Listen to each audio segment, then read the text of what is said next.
ಅಖಿಲ ಕರ್ನಾಟಕ ಜಿಲ್ಲಾ ಜನಜಾಗೃತಿ ವೇದಿಕೆ ದಕ್ಷಿಣ ಕನ್ನಡ 2ರ ಅಧ್ಯಕ್ಷರಾಗಿ ಸುಳ್ಯ ತಾಲೂಕಿನ ಕಳಂಜಾದ ವಿಶ್ವನಾಥ ರೈ ಕಳಂಜ ಅವರು ಸರ್ವಾನುಮತದಿಂದ ಆಯ್ಕೆಯಾಗಿದ್ದಾರೆ. ಆಗಸ್ಟ್ 20ರಂದು ಪುತ್ತೂರು ಶ್ರೀ ಮಹಾಲಿಂಗೇಶ್ವರ ಸಭಾಂಗಣದಲ್ಲಿ ನಡೆದ ಜಿಲ್ಲಾ ಜನಜಾಗೃತಿ ಪದಾಧಿಕಾರಿಗಳ ಸಭೆಯಲ್ಲಿ ಅವರ ಆಯ್ಕೆ ನಡೆದಿದೆ.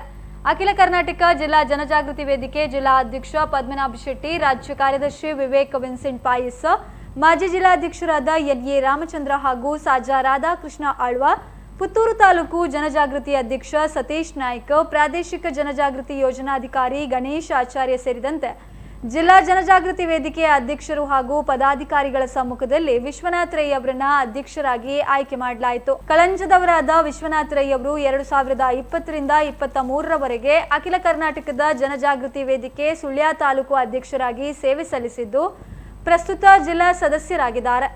ಕಳಂಜ ಮಂಡಲ ಪಂಚಾಯತ್ ಅಧ್ಯಕ್ಷರಾಗಿ 10 ವರ್ಷಗಳ ಕಾಲ ಸೇವೆ ಸಲ್ಲಿಸಿದ್ದಾರೆ. ಇದಲ್ಲದೆ ಕೃಷಿ ಉತ್ಪನ್ನ ಮಾರುಕಟ್ಟೆ ಸಂಘ ಸುಳ್ಯದ ಉಪಾಧ್ಯಕ್ಷರಾಗಿ 3 ಬಾರಿ, ಎಪಿಎಂಸಿ ಸುಳ್ಯದ ನಿರ್ದೇಶಕರಾಗಿ 2 ಬಾರಿ, ಕೆಎಂಎಫ್ ಮಂಗಳೂರಿನ ನಿರ್ದೇಶಕರಾಗಿ ಹಾಗೂ ದಕ್ಷಿಣ ಕನ್ನಡ ಜಿಲ್ಲಾ ಕೃಷಿ ಉತ್ಪನ್ನ ಮಾರಾಟ ಸಂಘದ ನಿರ್ದೇಶಕರಾಗಿ 3 ಬಾರಿ ಸೇವೆ ಸಲ್ಲಿಸಿರುವ ಅನುಭವವನ್ನ ಹೊಂದಿದ್ದಾರೆ.